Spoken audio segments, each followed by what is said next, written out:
자, 여러분 안녕하십니까? 작년에 이어서 올해도 여러분들을 만나 뵙게 돼서 대단히 반갑습니다. 전국에 있는 시도 중에서 안양시가 특별히 방범에 대해서 신경을 많이 쓰는 것 같아요. 안양시는 범죄자들이 범죄를 억제할 수 있는 특별한 기관도 하나가 있죠. 저희가 촬영하고 있는 이 현장 뒤쪽에 전국의 유명한 안양교도소도 위치하고 있습니다. 올해도 우리 여러분들을 범죄 예방을 위한 방범교육에 대해서 한번 살펴보도록 하겠습니다. 자, 시작하면서 첫 번째, 범죄가 어느 장소에서 어떻게 발생하고 있는가, 그런 범죄의 발생 사례들을 살펴보고 범죄의 사례들별로 어떻게 대처해야 되는가라는 것을 이야기하고요. 그 다음에 우리 공공주택인 아파트, 대표적인 아파트와 빌라, 연립주택 등등에서 어떤 식으로 방범에 대처하고 있는가, 범죄 예방을 대처하고 있는가, 그 실태를 살펴보고 문제점이 있다면 어떤 식으로 고쳐야 되는가 라는 것을 살펴보겠습니다. 또한 환경 설계를 통한 범죄 예방이라고 하죠. 세프티드에 대해서 설명을 드리고, 세프티드의 실질적인 사례와 도시 계획, 그리고 건설되어 있는 사례를 들어서 여러분들한테 설명을 드리겠습니다. 또한 경비 업무를 쓰면서 우리가 어떤 것을 주로 살펴봐야 되는 것인지, 또 지금 미흡한 점이 있다면 어떤 식으로 보완을 해야 되는지에 대해서도 말씀을 드리고요. 그리고 시민과 함께하는, 입주민들과 함께하는 범죄 예방은 어떤 식으로 해야 되는 건지 세세하게 한번 살펴보는 시간을 갖도록 하겠습니다. 자, 지금 아파트 단지를 대상으로 한 범죄가 상당히 증가하고 있습니다. 특히 과학기술이 발달하면서 범죄는 점점 진화되고 있는 거죠.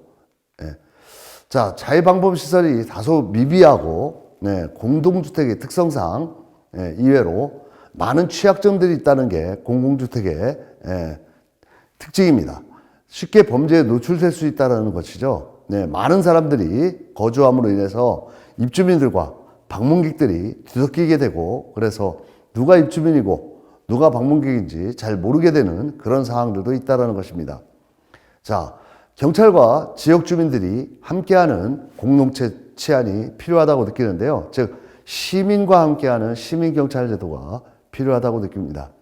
일반적으로 주택가에서는 자율방범대라고 해가지고 순찰을 돌고 하는 그러한 자율방범대가 시행되고 있는데, 공동주택에서는 그런 자율방범대가 거의 순찰을 돌지 않고 기계경비인 CCTV나 이런 것들로 대처한다는 것도 하나의 단점이자 실태라고 볼 수 있겠습니다.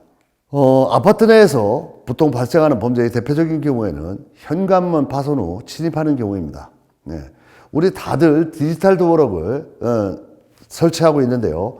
전자증폭기나 전자드릴을 이용해서 버튼식 잠금장치를 파손시키거나 풀고 침입하는 경우가 대표적인 케이스고요. 두 번째, 계단식 아파트의 경우에는 사람이 없는 것을 숨어서 지켜보고 나서 현관문의 열쇠고리를 뚫거나 공구를 이용하여 침입하는 경우입니다. 세 번째, 최근 동양에는 보통 범죄가 어느 시간에 많이 일어나나 최근 동양에는 외출한 낮 시간이나 초저녁 시간에 사람이 없는 것을 확인하고 많이 발생한다는 겁니다. 그래서 우리가 비밀번호를 사용하는 디지털 도어록을 사용할 때는 허수번호를 사용하는 것을 권장해 드립니다. 허수번호는 무엇이냐면 가짜 번호이죠.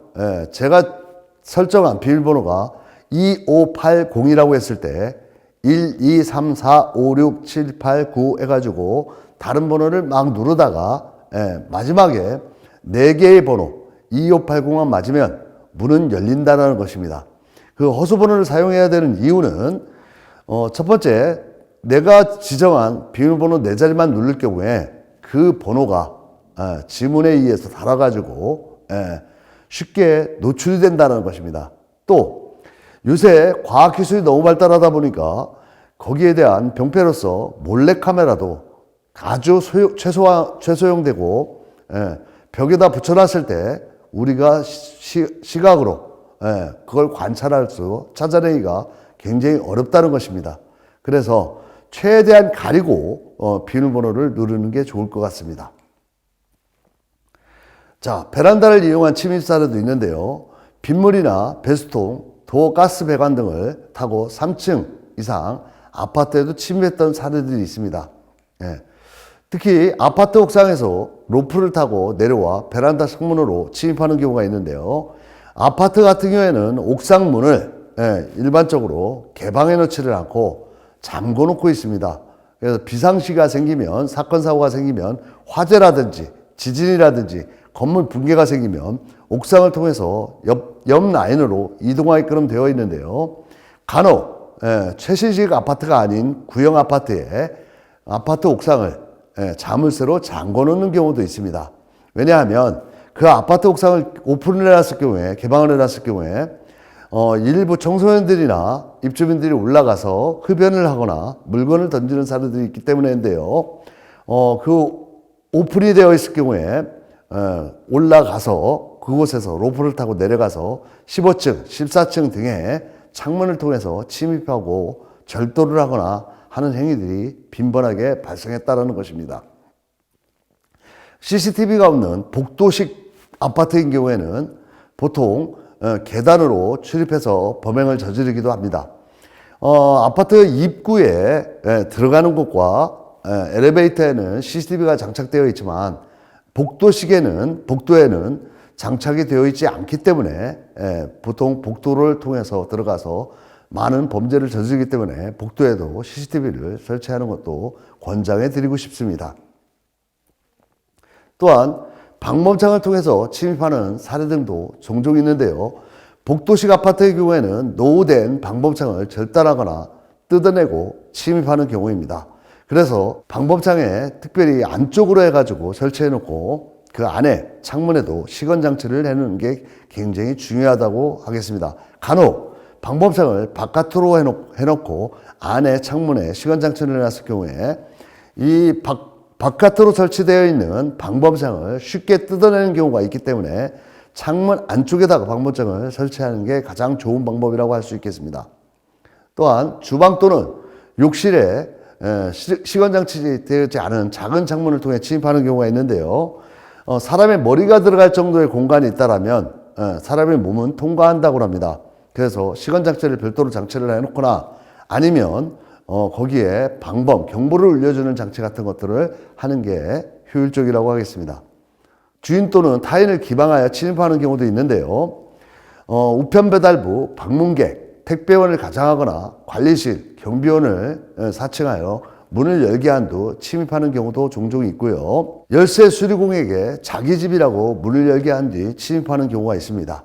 특히 여러 사람이 한 가구로 구성되어서 살고 있는 집 같은 경우에는 열쇠 같은 경우에는 열쇠를 한 사람 한 사람이 다 들고 다니지 않고 귀찮으니까 하나를 우유통에나 아니면 집 앞에 화분 같은 걸 놓고 그 밑에다가 열쇠를 놓고 공유해 쓰는 경우가 있는데요. 그런 경우에 열쇠에 유출이 될 수 있다는 점, 이런 점들을 고려하셔서 하지 말아야 될 행동이라고 생각을 합니다.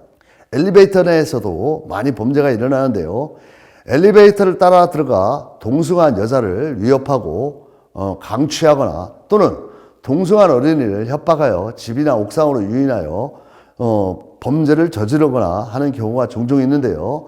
엘리베이터를 타실 때에는 모르는 남성이나 모르는 분하고 타셨을 경우에 먼저 자기가 가고자 하는 층을 누르지 않고 상대에게 친절한 미소로 몇 층까지 가시죠? 라고 물어본 다음에 상대가 몇 층을 간다고 하면 본인이 가고 싶은 층이 거기에 근접해 있더라도 다른 층을 눌러서 올라가시고 내려오시는 방법을 선택하시는 게 범죄 예방을 위해서 상당히 좋다라고 생각을 합니다.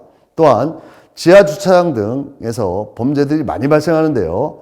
차량에 승하차하거나 하차하는 부녀자를 위협해서 금품 등을 갈취하거나 납치 후 가족에게 몸값을 요구하는 경우가 있습니다. 주차장에 요즘 여러 가지 전기나 이런 전력을 에너지를 아낀다고 등을 꺼놨다가 센서에 의해서 차량이 진입하거나 사람이 생겼을 때 불이 켜지게 하는 그런 장치들을 많이 설치해 놓는데요. 주차를 해놓고 그 안에 차에서 숨어 있다가 센서가 꺼진 다음에 옆에 차에 불여자가 주정차를 하고 나올 때 갑자기 나와서 범행을 저지르는 그런 행위들이 종종 있습니다. 그래서 센서 등이 꺼지기 전에 주정차를 한 다음에 센서 등이 꺼지기 전에 나오는 게 중요하고요. 각 주차 라인들마다 비상벨을 설치해서 어떠한 비상시가 생겼을 경우에 버튼을 누를 수 있게끔 하면 가장 좋을 것 같습니다.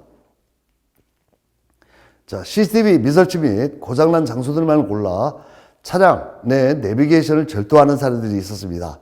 그래서 항상 기계 점검은 철저히 하시고요. 그 다음에 요즘 나오는 자동차들은 거의 시동을 끄고 나오고 문을 잠궜을 경우에 양쪽에 있는 사이드미러가 접히게 되어 있습니다. 그래서 사례를 보면 사이드미러가 접혀있지 않은 자동차들을 대상으로 문을 열고 내비게이션이나 고가 귀중품 등을 절취해 갔던 절도 사건들이 많이 있었는데요. 사이드미러를 꼭 시동을 꼭 끄고 잠그시고 일반 오래된 자동차 같은 경우에는 문을 시건 장치를 한 다음에 문 손잡이를 당겨서 꼭 시건 장치가 되어 있는가를 확인한 다음에 장소를 떠나시는 게 중요하다고 생각합니다. 자, 강큰 도둑 이야기입니다. 일반적으로 복도식 그 아파트나 이런 곳을 지나가면서 초인종을 눌러보고 대답이 없는 빈 집을 고른 다음에 열쇠 수리공을 불러 가족들이 열쇠를 갖고 여행을 가버렸다라고 속이고 침입했던 사건입니다. 그래서 띵동띵동 눌렀을 때 누구세요? 그러면 도둑들은 여기 누구네 집 아닌가요? 해가지고 잘못 찾아왔습니다. 죄송합니다. 그러고 옆집에 가서 또 초인종을 누르는 사례들입니다. 그래서 그런 식으로 한 번, 두 번 했을 때 주변에서 관찰을 하시고 잘못 눌렀겠지 라고 하지 마시고 관찰을 하신 다음에 112나 경비실에 신고하시는 게 예방효과에 좋다고 생각을 합니다. 또 소화전 내에 부품을 점검한다라고 하면서 수리공으로 가장하여서 소화전 부품을 절취해서 73차례에 거쳐서 6천여만 원 상당을 절취했던 사건도 있습니다. 그 사항은 경비가 소홀한 틈을 타서 이용을 했던 사항입니다. 또 주민행세를 해서 아파트 현관문을 장돌이나 공구 등을 이용해서 부시고 들어가서 75차례에 걸쳐서 4억 5천만 원어치를 설취했던 사건이 있습니다. 그 범인의 특징을 봤을 때는 양복을 입고 외제 승용차를 타고 주민행세를 했다는 겁니다. 우리가 보통 일반적으로 범죄자, 절도자라고 하면은 작업복을 입고 할 것이라고 생각을 하고 엘리트, 양복을 입고 넥타이를 맸을 경우에는 저 사람은 범죄를 저지를 사람이 아니라는 고정적인 관념에 사로잡혀 있어서 의심을 하지 않는 경우가 있습니다. 그래서 우리는 엘리트들에 대한 범죄를 저지르지 않을 것이라 생각을 하는데 한 번쯤 모든 것에 대한 의심의 눈초리를 가지고 쳐다봐 주는 게 좋을 것 같고요. 시설에 들어갈 때 빈손으로 들어갔는데 나올 때 무거운 걸 들고 나온다라면 한 번쯤 의심의 눈초리로 질문 검색을 해보는 것도 중요한 내용일 것 같습니다. 가스 배관을 타고 올라가서 베란다로 침입을 해서 13차례에 걸쳐서 7천만 원 상당의 절취를 한 사건인데요. 고층 아파트는 베란다 문을 잠그지 않는다는 점을 악용한 케이스입니다. 보통 3층까지는 베란다에 시건장치를 잘하거나 방범창을 설치하는데요. 3층 이상서부터는 고층이기 때문에 보통 도둑이 들어오지 못할 것이라고 생각하기 때문에 베란다를 열어놓고 다니는 경우가 많습니다. 그래서 아까도 말씀드렸다시피 고층에서 옥상에서 아니면 그 윗집에서 로프를 타고 내려와서 침입을 하는 경우도 있을 수 있다는 점 항상 염두해 주시고요. 우유투입구 등에 보관했던 열쇠를 꺼내서 200여 차례에 걸쳐서 10억 상당의 절취를 했던 사건인데요. 우유투입구도 안에서 시건장치를 할 수 있게끔 되어 있고요. 웬만하면 우유투입구에 우유를 넣지 않게 하고 현관문 바깥에다가 우유를 놔둘 수 있게끔 우유를 배달하시는 분한테 이야기를 해서 그런 식으로 조치해서 배달을 받아보시는 것도 범죄 예방을 위한 좋은 방법이라고 생각합니다. 자, 삭스리턴에 보면 황당무계한 우리 사건이 있었습니다. 일당 5명이 이삿짐 센터를 가장해서 납차도 부르고, 이삿짐 센터 납차도 부르고 사다리차를 불러서 안에 있는 가전제품 및 물건들을 전부 다 실어가지고 싹쓸이해가지고 퇴근하고 집에 와보니까 모든 물건이 없어졌던 사례입니다. 경비원이나 주변의 주민들은 이사를 가고 새로운 사람이 오는가 보다, 이사를 가나 보다 라고 생각했다는 겁니다. 이러한 문제점은 왜 일어나냐면 주변 입주민들 간에 서로 모르기 때문에 일어난다는 겁니다. 특히 공동주택에서는 입주민들 간에 서로 간에 인사를 하고 알게 된다라고 하면 이러한 범죄는 일어나지 않았을 거라고 생각이 됩니다. 보통 사람들은 심리적으로 많은 사람이 알아보는 장소에서는 행동에 조심을 하고, 나를 모르는 장소에서 좀 이렇게 행동에 이탈을 많이 한다고 합니다. 그래서 앞집이나 주변 사람들하고 인사를 많이 하는 게 범죄 예방을 위해서 효율적인 효과라고 하니까 여러분들도 앞으로는 인사를 많이 하시고 하시는 게 좋을 것 같습니다. 자, 사례를 들어봤을 때 지금 도어락의 옆부분을 문을 부시고 여는 케이스고요. 안에서 봤을 때도 저 안을 휘어잡아가지고 휘어진 케이스입니다. 그래서 보통 안전을 위해서 2개까지 이렇게 설치하는 경우가 있고요. 이 열쇠 안쪽에 구멍을 내가지고 그 구멍을 낸 상태에서 어떠한 장비를 집어넣어가지고 문을 열게끔 하는 케이스입니다. 위에 보이는 거는 안쪽에서 찍은 거고요. 밖에 보이는 거는 바깥에서 찍은 사진인데요. 드릴 같은 거를 이용해서 구멍을 낸 다음에 그 도어락을 마비시켜서 무력화시키는 사례입니다. 자, 아파트 출입구, 아파트 방범의 실태를 살펴보는데요. 아파트 출입문입니다. CCTV 출입자 통제로서 애당초 그 동 라인에 출입할 당시에 비밀번호나 보안카드를 사용할 수밖에 없게끔 만드는 건데요. 단 여기서 주의해야 될 점은 가족이 아닌 택배원이나 어떤 배달원 또는 방문객들이 이 초인종을 누른 다음에 문을 열어줘야 되는데 그 귀찮으니까 보통 비밀번호 몇 번 치고 들어오세요 라고 알려주는 경우, 이런 경우가 있고요. 또 이런 경우에는 한 번 알려진 비밀번호를 쉽게 바꿀 수 없다라는 겁니다. 왜? 다세대 여러 가구가 살고 있기 때문입니다. 또 옆에 보이는 출입자 통제 불가능한 아파트는 보통 좀 오래된 아파트들인데요. 특별히 비밀번호가 없기 때문에 쉽게 진입을 할 수 있다라는 단점이 있습니다. 자, 아파트 출입문에 밝기입니다. 보통 밝은 그 출입문에 가게 되면 센서에 의해서 밝은 조명이 켜지고요. 그 조명 센스가 둔감한 경우에는 켜지지 않거나 켜져도 등이 아주 어두워서 사람이 식별이 곤란한 경우가 있습니다. 그래서 밝게 해놔야지만 그 심리적으로도 거기서 일탈 행위를 하지 않는다는 겁니다. 출입문 안쪽도 그렇습니다. 센서에 의해서 지나가면서 불이 밝게 켜지는 게 있고요.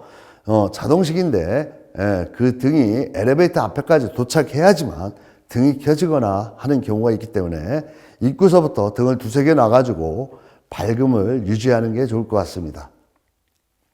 출입문 안쪽에 밑에 서야지만 켜지는 센서, 가까이 서도 켜지지 않는 센서 등이 있습니다.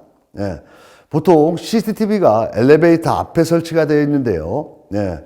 밑에 서야지 켜지는 센서에서는 불이 밝게 들어오면 사람의 얼굴이 식별이 가능하지만 불이 안 켜지면 사람의 얼굴이 인식이 불가능하기 때문에 추후에 어떠한 범인이 밝혀내는데도 굉장히 애로사항이 있다는 점입니다.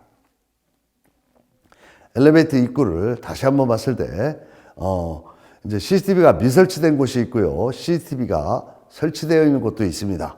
CCTV가 설치된 곳이 조금 더 안전하겠죠. 그래서 저렇게 가운데 하나가 설치되어 있는 것도 있고요. 양 방향에 엘리베이터 양쪽에다가 이렇게 설치해 놓은 경우도 종종 있습니다. 그래서 엘리베이터는 2개 정도, 엘리베이터 앞에는 CCTV를 2개 정도 설치하는 게 좋을 것 같고요. 예. 현관문에는 보통 저렇게 신축 아파트에는 자동 경보기가 부착되어 있는 경우가 대부분이고요. 기존의 아파트에는 경보기가 설치되어 있으나 활용하지 않는 아파트도 있고요. 설치되어 있지 않는 아파트들이 많이 있습니다. 설치가 되어 있지 않은 아파트 같은 경우에는 저 장비를 구입해서 개인적으로 설치하는 게 좋다고 생각을 합니다. 그런데 저 장비가 전문적인 장비는 고가이거나 좀 부담스럽기도 하겠지만 보통 인터넷 쇼핑을 이용해서 구입을 하게 되면 건전지를 넣는 걸로 해서 한 10개들이에 2만 원 정도면 하기 때문에 큰 부담이 없을 거라고 생각하기 때문에 설치를 하시는 게 좋고요. 저 장비를 설치하기 힘들다면 아주 다이소 같은 곳에 가서 종을 사가지고 현관문 같은 곳에 안쪽에 종을 2개 정도 달아 놓으시면 문을 열 때마다 땡그랑 땡그랑 땡그랑 하는 소리나 경보를 울려주기 때문에 소리가 울려졌을 경우에 어떠한 범죄 의도를 가진 범인을 가진 범인이 범행을 멈추게 된다라는 특징이 있습니다. 또한 아파트 안에 베란다나 창문에도 똑같은 장비를 설치해서 경보를 울려준다거나 아니면 그 경보 장비를 조금 더 고가의 장비를 사용해서 문이 열리면 경보가 작동하면서 경비실에 감지를 하게 돼서 수신이 되게 돼서 경비원이 직접적으로 올 수 있게끔 출동할 수 있게끔 하는 게 중요하다고 생각을 하고요. 방금 전에도 말씀드렸다시피 자동 경보기를 설치하기가 어렵다라면 저기에도 벨을 달아서 종을 달아서 문을 열 때마다 종소리가 나게끔 땡그랑땡그랑 소리가 나게끔 한다라면은 여러 가지 억제 효과를 1차적인 억제 효과를 줄 수 있을 것이라고 생각을 합니다. 주차장을 다시 한번 들어간다면 밝은 지하 주차장과 캄캄한 지상 주차장이 있는데요. 밝은 지하 주차장에는 불이 켜 있고 그 안에 CCTV가 많이 설치되어 있기 때문에 어떠한 범행을 할 수 있는 억제 효과가 있는데 비해서 캄캄한 지상 주차장에는 CCTV가 있음에도 식별을 할 수 없다라는 단점이 있습니다. 또한 요새 CCTV 말고도 블랙박스가 많이 장착되어 있기 때문에 블랙박스에 찍혀 있는 걸로도 범죄 억제 효과가 있긴 하지만 간혹 블랙박스가 24시간 계속 가동이 된다라면 배터리가 닳아서 방전이 될 것을 염려해서 시동을 끄면 이 블랙박스가 작동을 안 하게 하는 자동차들이 종종 있습니다. 그래서 그 방전이 안 되는 센서 장치를 달아가지고 24시간 그 블랙박스가 가동이 될 수 있도록 해놓는 것이 내 차를 보호하는 것이기도 하고요. 우리 집과 주변을 범죄로부터 방지하는 효과라고 볼 수 있겠습니다. 자, 기존의 가스배관에 대해서 상세하게 설명을 드리자면, 자, 이쪽에 있는 거는 가스배관에 덮개를 씌워놔서 가스배관에 손을 잡지 못하는데요. 반대쪽에 있는 거는 손으로 잡고 발로 딛고 올라갈 수 있도록 니은자로 꺾여 있다는 겁니다. 물론 1층이나 2층에는 저렇게 덮개를 씌워놓고 거기에 뭐 기름을 발라놓기도 하고 하는 왁스를 발라놓기도 하고 하기도 합니다만은 저 덮개를 씌워가지고 손을 잡지 못하도록 하고요. 그 다음에 저 옆에 보이는 창문에 방범창이 유리창 안에 되어 있습니다. 바깥에 되어 있는 것도 있긴 한데요. 그 바깥에 되어 있는 곳에 세로로 이렇게 해서 방범창을 만들어 놓고 세로로만 만들었을 경우에 힘을 받지 못하기 때문에 지지를 하기 위해서 가로로 또 지지대를 성립을 하는데요. 그 지지대 자체도 안쪽에 설치가 되어 있을 경우에는 괜찮지만 바깥쪽으로 설치가 되어 있으면 그 지지대를 밟고 2층이나 3층으로 올라갈 수 있다는 점이 있습니다. 자, 1층 뒷면에 자율방문 시스템을 설치한 것과 설치해서 안전하게 하는 거고요. 그 다음에 나무로 가려져서 그 베란다나 창문으로 누군가 접근했을 때도 바깥에서 살펴볼 수 없는, 관찰할 수 없는 그런 입장입니다. 그래서 조경을 깔끔하게 정리를 하는 게 굉장히 중요합니다. 그래서 요번에 경비업법에 의해서 경비원들이 경비 업무를 외에는 하지 않도록 하는 곳에 일부 조경이나 이러한 것들도 경비 업무의 하나라고 포함을 시켰는데요. 조경을 함으로 인해서 이 가려지는 부분, 사각 지역을 해소시킨다라는 점에서 하나의 경비 업무라고 볼 수 있다라는 점입니다. 자, 지하 주차장 또는 그 계단을 올라가는 곳에 군데군데 비상벨을 설치해서 비상벨을 눌렀을 경우에는 즉시 경비실에 알려지게 하는 장치가 굉장히 중요한데요. 비상벨을 설치하지 않은 저런 곳을 봤을 때 저런 곳에서 어떠한 범행이 일어날 가능성이 크다라는 겁니다. 네. 자, 세프티드에 대해서 한번 설명을 해보겠는데요. 물리적 환경 설계를 통한 범죄 기회를 차단하는 범죄 예방이론입니다. 세프티드의 시장은 부산이라는 특징은 굉장히 달동네가 많고 언덕이 많습니다. 그래서 도시 설계 계획을 개발을 하기 위해서 달동네에 있는 사람들을 이주를 시키고 그곳에 새로 아파트를 짓거나 집을 새로 짓고 도시를 신축하게 되는데, 그러다 보니까 이사를 가고 빈집이 관리를 하는 사람이 없어서 동네가 폐허가 되어 가는 그런 현상에서 우범지역화가 된다는 것입니다. 우범지역화가 되다 보니까 그곳에 지나가던 어떠한 화가가 그 담벼락이나 대문에 낙서식으로 그림을 그렸는데 그 그림을 보고 다른 화가가 지나가다가 또 그림을 그리고 해서 그 그림이 예쁘게 그려져서 그곳이 그림마을이라는 하나의 관광지가 됐다는 것에서부터 시작되었다는 것입니다. 그래서 지금은 전국에 있는 시도들이 어떠한 건물을 짓거나 도시계획을 할 때 가로수는 어떻게 놔야 되며 CCTV는 어디에 놔야 되고 건물은 어떻게 지어야 된다라는 등의 환경 설계를 통한 범죄 예방 디자인을 하고 있다는 겁니다. 그 환경 설계를 통한 디자인에 의해서는 자연적 감시와 자연적 접근 통제, 그리고 영역적 강화, 활동성의 증대, 유지 관리 등의 목차로 나눠지고 있는데요. 범죄 예방을 위해 이렇게 디자인을 함으로 인해서 범죄 기회의 감소가 있고요. 범죄자의 위험 증대가 지역사회의 삶의 질 향상으로 발전한다라는 것입니다. 자연적 감시, 자연적 접근 통제, 영역성 강화, 활동의 활성화, 유지 관리 등으로 살펴보는데요. 자연적 감시는 가시권의 최대화, 침입자를 관찰할 수 있는 거, 조명 설치, 조명, 또 아까 얘기한 조경이나 이런 것들을 정리를 해서 지나가는 누구라도 볼 수 있게끔 한다는 겁니다. 또한 아파트 같은 경우에는 최신식 아파트는 보통 정사각형으로 해서 20층 이상을 짓기 때문에 사면이 다 베란다를 설치를 한다는 것입니다. 근데 기존에 있던 아파트들은 입구 들어가는 라인이 한쪽이고 베란다는 반대쪽에 있죠. 그럼 반대쪽 통에는 이쪽 베란다 쪽에서 바라볼 수 있게끔 만들기 때문에 밤에 새벽 2시, 3시에도 잠을 안 자는 주민이 있다라면 베란다를 통해서 반대편의 입구에 동해 진입로 라인에 살펴볼 수 있다라는 감시자 역할을 할 수 있다라는 그러한 점들을 고려해서 아파트를 지었다라는 겁니다. 또 자연적 접근 방식에는 임의 차단, 출입 통제, 차단기, 방범창 등이 있는데요.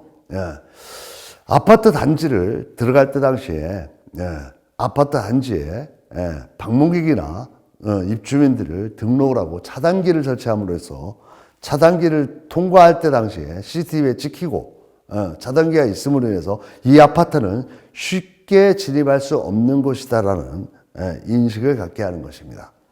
영역성 강화는 소유감을 증시해서 주민의식을 강화하는 겁니다. 울타리나 펜스 같은 거를 설치해 가지고 이 아파트는 내가 사는 아파트고 그 아파트가 어디까지 경계라는 거를 인식을 할 수 있게끔 만들어주는 방법입니다. 활동의 활성화 방식은 상호 증진으로서 공적 공간의 사용 증진입니다. 즉 레크레이션 공간 같은 걸 활용한다는 건데 공원이나 쉼터 같은 것을 중간중간에 놔둠으로 인해서 그곳에서 주민들이 휴식을 취하면서 주변을 바라볼 수 있게끔 만드는 방법입니다. 유지관리는 파손환경 즉시 보수를 하는 건데요. 공간을 청결하게 유지하고 조명이나 조경을 관리하는 겁니다. 조금 나뭇잎 같은 게 자라게 되면 빨리빨리 쳐내고 전구 같은 것이 수명을 다해서 꺼지거나 했을 경우에 바로바로 교체를 하는 건데요. 우리 범죄학에 있어서 가장 기초적인 이론이 깨진 유리창 이론입니다. 깨진 유리창 이론은 어떠한 유리창이 파손되었을 경우에 바로 시행하지 않으면, 고치지 않으면 그것이 방치된 폐차를 하기 위한 자동차이거나 이거는 방치된 환경이라고 생각해서 계속 그곳에 쓰레기를 버리거나 파손을 더 강화시킨다는 점입니다. 그래서 바로바로 시행을 하는 게 좋을 것 같습니다. 자, 자연적 감시에 대해서 다시 한번 사진을 놓고 보겠습니다. 위에 보듯이 앞에 나무가 없고 장애물이 없는 경우에 어떠한 사람이 들어가고 나오고를 쉽게 관찰할 수 있다는 점입니다. 자연적 동거정제는 차단기를 설치해서 주차장 같은 곳에 차량이 출입하는데 출입을 자연스럽게 할 수 없다는 거와 방범창을 설치했는데 이 방범창은 지금 안쪽에 설치하지 않고 바깥쪽에 설치했습니다. 그래서 효율적인 거는 안쪽에 설치하는 게 조금 더 효율적이다라고 할 수 있을 것 같고요. 유리창에 잠금 장치를 설치해 놓은 케이스입니다. 네. 자, 영역성 강화인데요. 소유가 울타리를 쳐가지고 소유감을 강화시켰고요. 저 울타리를 담을 굉장히 높게 한 게 아니라 투명하게 보일 수 있게 해놨기 때문에 바깥에서 지나가는 사람들이나 이런 분들이 저 안을 살펴볼 수 있다는 점. 그래서 어떠한 침입자들이 있을 때 지나가는 사람이 쳐다볼 수 있게끔 하는 점 등이 중요하고요. 이 주인의 입장에서는 울타리를 설치함으로 인해서 영역성에 내 집이라는 그런 것들을 심리적으로 더 느끼게 한다는 점입니다. 자, 아까도 말씀드렸다시피 저렇게 쉼터라든지 놀이터라든지 이런 공간을 많이 지어놓음으로 인해서 그곳에서 놀고 있는 휴식을 취하고 있는 입주민들이 관리자의 시선이 될 수 있도록 만드는 거 거리의 눈과 귀라고 할 수 있겠습니다. 유지관리는 파손된 환경들을 바로바로 보완을 해야 된다는 것입니다. 지금 유리창들이 많이 깨져 있는 걸 저걸 보면서 여러분들은 저곳이 사람이 살고 있는, 현재 살고 있는 집일 거라고 생각하시는 분은 한 분도 안 계실 겁니다. 자, 경비원이 경비 근무 시 주의해야 할 점은 문제의식을 갖고 범죄 취약 지점, 사각 지역 이런 것들을 집중적으로 주기적으로 순찰을 하고 관찰해야 된다는 겁니다. 특히 어떠한 순찰을 돌아가 문제점들이 발견하면 본인이 혼자 스스로 해결하려고 하지 마시고 동료 경비원이나 관리사무소 직원들하고 이야기를 해서 그것을 신속하게 개선하는 방향으로 가고요. 또 정기적인 순찰만 돌면 범죄에 노출될 수 있다는 겁니다. 예를 들면 12시에 순찰 들고 1시간 간격으로 정기적으로 순찰만 한다면 12시에 순찰 들고 1시간이 지난 다음에 1시에 순찰 든다, 또는 1시 끝나면 2시에 순찰 든다라는 거를 오랜 기간 동안에 범죄 의도를 가지고 관찰한 범인들이 그 중간 시간에 범죄를 저지르는 행위들이 일어난다는 겁니다. 그래서 정기적인 순찰뿐만 아니라 비정기적인 순찰을 같이 병행해서 해주는 게 굉장히 중요합니다. 또 내가 근무하는 아파트는 내가 지키고 아파트 주민의 안전을 위해서 내가 근무하고 있다는 책임감이 굉장히 중요합니다. 또한 정문에 낯선 사람이 출입하는가, 라는 거 반드시 확인 관찰하고요. 입주민이라고 하더라도 뭐 들고 다니는 물건이라든지 이러한 것들이 좀 많다라거나 했을 경우에는 항상 질문을 해서 어디 가시나 봐요. 제가 무거운 거 드려드릴게요. 라고 등등의 질문을 하시게 되면 부담감을 갖게 된다는 겁니다. 또는 가방 또는 물건을 들거나 마스크, 모자 등을 착용한 사람은 수상한 사람이라고 생각하라고 확인을 하시는 게 좋은데요. 특히 요즘 코로나 환경이나 미세먼지가 많은 경우에는 방역 수칙에 의해서 마스크를 꼭 쓰게 하고 있습니다. 그래서 마스크를 쓴 경우에 누가 누군지 알아볼 수 없다라는 단점이 있습니다. 네.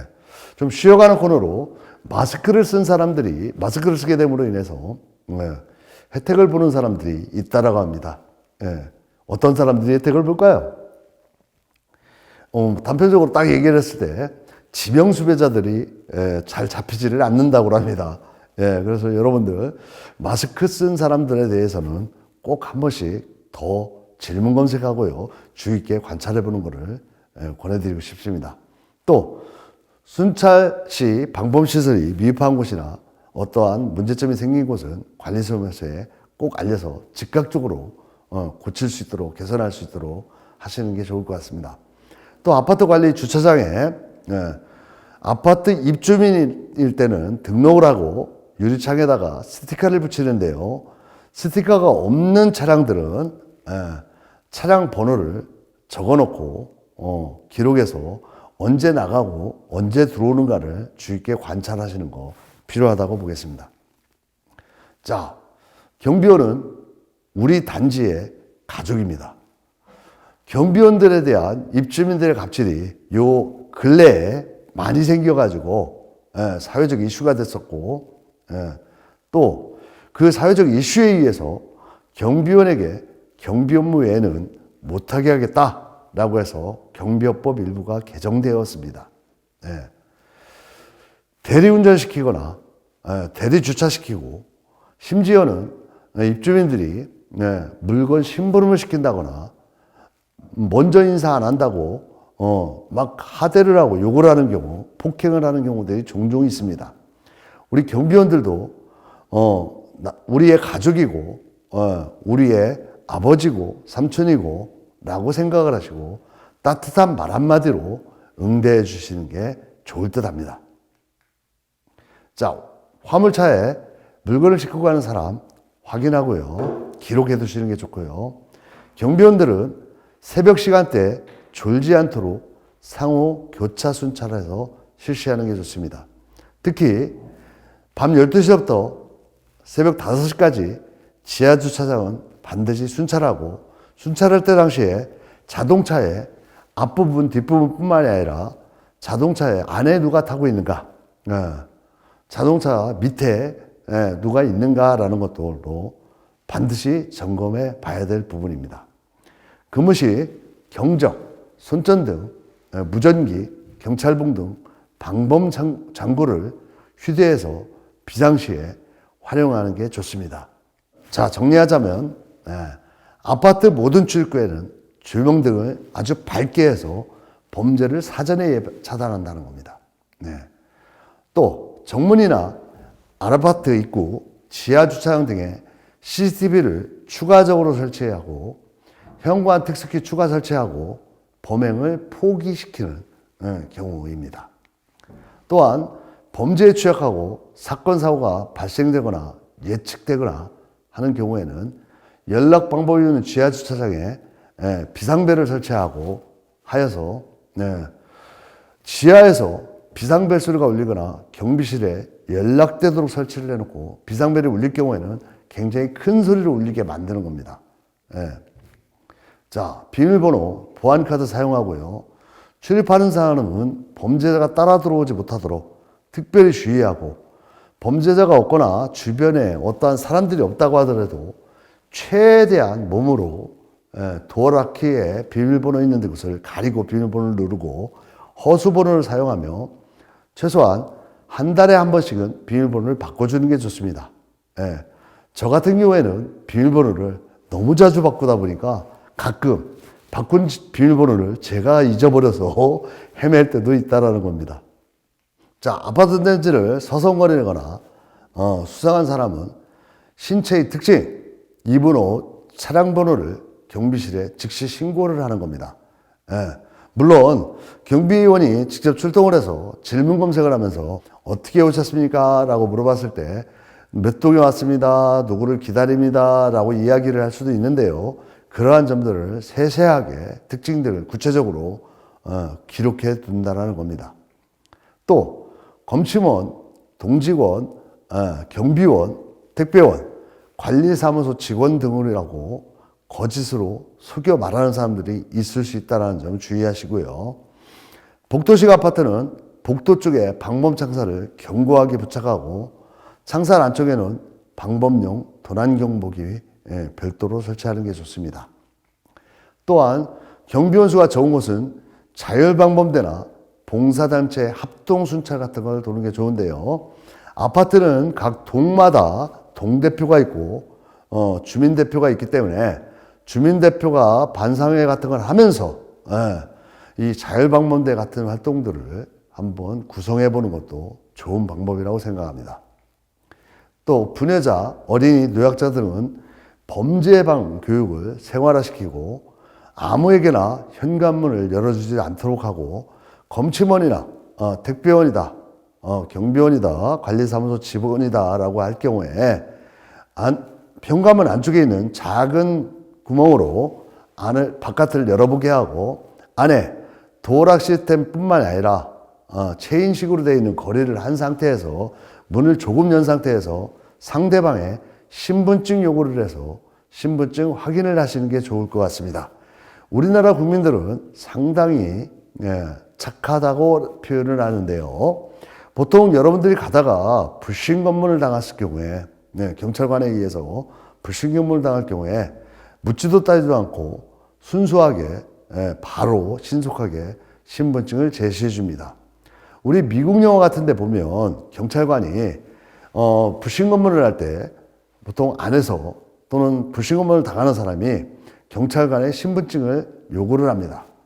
경찰관 직무집행법이나 공무원 직무집행법에 대민작용을 하는 공무원은 시민의 요구에 의하면 신분증을 제시하고 소속, 계급, 직책 등을 밝히게 되어 있습니다. 그래서 경찰 공무원이나 관련된 직원이나 이런 분들이 어떠한 요구를 할 때도 꼭 신분증 확인을 하는 습관을 들여두시는 게 좋고요. 특히 부녀자, 어린이, 노약자에게는 이러한 교육들을 철저하게 반복적으로 지켜놓는 게 좋을 거라고 생각합니다. 자, 범죄자들이 엘리베이터 대신 계단을 이용하는 경우가 많이 있습니다. 그래서 출입문 안쪽 조명을 밝게 하고 1층에서 2층으로 올라가는 계단에 CCTV를 설치하는 걸 적극적으로 검토하는 게 좋을 것 같습니다. 아파트 출입 차량에 지급된 스티커를 야광으로 제작하는 겁니다. 그래서 경비원들이 외부 차량을 쉽게 구별할 수 있도록 조치하는 건데요. 저희 아파트 같은 경우에도 기존에 일반적인 스티커를 안쪽에서 붙이는데 안에 쪽에다 붙여놓고 전면 썬팅을 진하게 하니까 스티커를 경비원들이 구별하지 못해서 손전등으로 비춰보고 자세하게 들여다봐야 되는 경우들이 많습니다. 그래서 여기에 보시다시피 야광으로 설치해서 바깥에서 쉽게 볼 수 있게끔 알아볼 수 있게끔 만드는 경우. 또 어떤 긴급 연락망 같은 걸 구축해 놓는 겁니다. 긴급 연락망은 경비실로 직접적으로 통보가 가면서 바로 112에 통보가 갈 수 있도록 하는 게 가장 효율적인 방법입니다. 또 범행 후 범행이 일어났을 경우에 범행 현장을 보존하고 변질을 방지하는 게 좋습니다. 그래서 집에, 가정집에, 우리 집에 도둑이 들었다, 절도의 흔적이 있다, 침입의 흔적이 있다라고 했을 때 바로 들어가지 마시고 경비실에 얘기하고 112에 신고해서 경찰관이 오신 다음에 체증 활동을 할 수 있게끔 진입을 같이 하시고요. 먼저 들어가서 절도된 또는 어떠한 범행이 일어난 거에 대해서 내가 확인을 한다고 막 돌아다니면서 하지 않는 게 좋을 것 같습니다. 사건 발생 시 어떤 의심이 되는 용의자의 인상착의를 다시 한번 기록해 놓은 것을 살펴보고, 기록을 하지 않았다면 다시 한번 기억을 더듬어보면서 어떤 방향으로 도주했는가, 또는 어떠한 이동수단을 이용했는가에 대해서 구체적으로 점검을 한 상태에서 유가원칙에 의해서 신고하는 게 좋습니다. 자, 범행 동기, 사회적 제재부터 자유, 범행 기술, 범행 기획 등을 살펴보려고 하는데요. 범죄의 사유수입니다. 신문 등 배달부, 우체국에 적재된 우편물을 신속하게 처리하는 겁니다. 예를 들면 여름이나 이런 곳에 휴가를 떠나시거나 출장 등에 의해서 집을 비우시게 될 경우에는 경비원에게 이야기를 해서 우체통에 들어오는 물건이나 고지서 등이 계속 쌓이지 않게끔 만드는 방법입니다.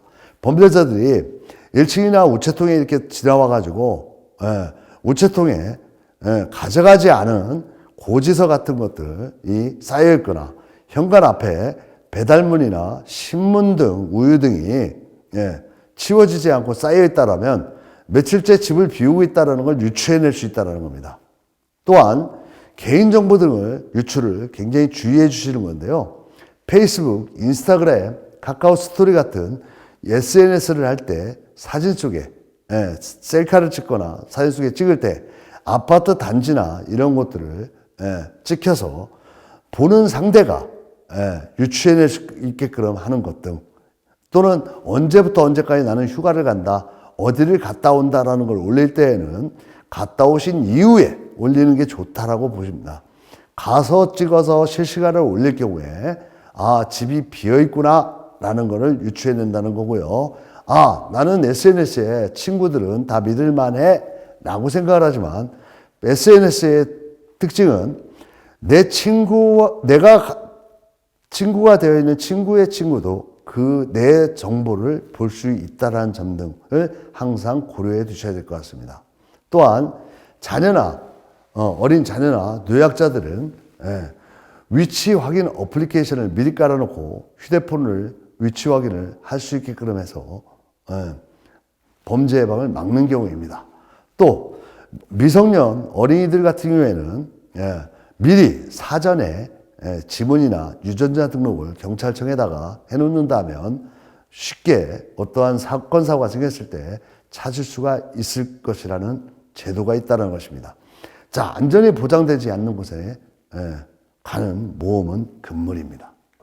여태까지 우리 범죄 예방 공동주택관리원과 입주민들이 서로 지켜야 될 또는 관심을 가져야 될 범죄 예방에 대해서 한번 살펴봤는데요. 우리 여러분들과 다 함께 내 집은 내가 지키고 주인의식을 가지고 주의 깊게 살펴보신다면 범죄는 우리 집 근처에, 우리 근처에 가까이 오지 못할 거라고 생각되어집니다. 감사합니다.